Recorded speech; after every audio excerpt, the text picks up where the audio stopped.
Hello. We are going to do activity 1 of unit 2 right now, our first experiment with this capacitor.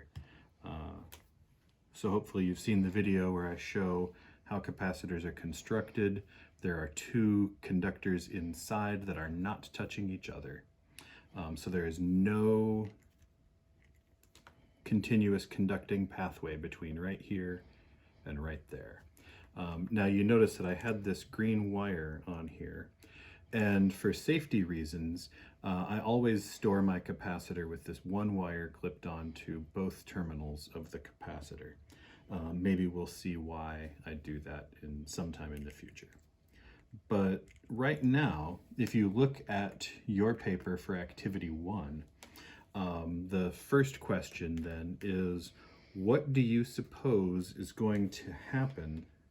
Will I see either bulb light up if I close this loop that has these two bulbs and this capacitor in it? So this is circuit A. So what do you think will happen when I clip here? So pause the video if you need to think for a moment. Okay, now I'm going to clip and we can take a look at both of these bulbs. I'll put them side by side. Hopefully that wire's not too much in the way. But let's take a look at these bulbs and let's see when I clip on right now. Did you see anything? I didn't see anything. Take it off, clip again. I got nothing. Okay, neither bulb seemed to glow there. Now, what if we try instead? What if we try circuit B? What will happen when I close this loop? Now, whenever I'm done using the capacitor in a circuit, what I want to always do is I just want to reset that capacitor. And I'll say I'll reset the capacitor. When I say to do that, I just mean to clip the two leads of this wire back on. Wait a moment to take it off. Okay. Now, setting up circuit B. So here are our two light bulbs.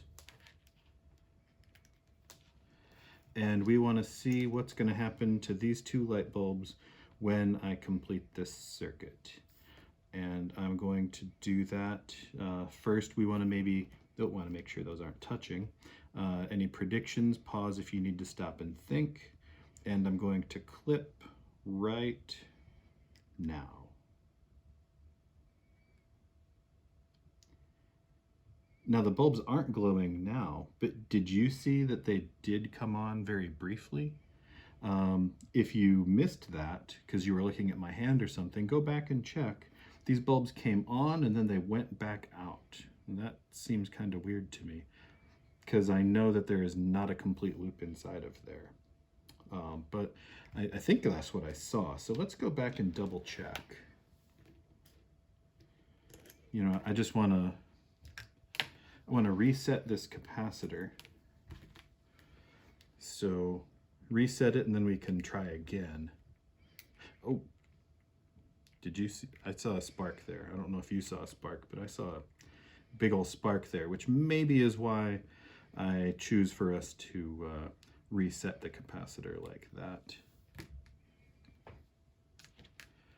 Because I'd rather that spark happen with the wire and not with me. So let's look at this again, just to make sure we weren't imagining things. Looking at these two bulbs, I'm going to clip completing circuit B right now. And again, the bulbs flashed on briefly and then went back out. Huh. Interesting. That's really weird to me. But wait, if I do A, oh, you know what I haven't done? I haven't reset the capacitor. But if the teacher's not looking, Maybe I'll just set up circuit A again real quick without resetting the capacitor first. Whoa. Now that was weird.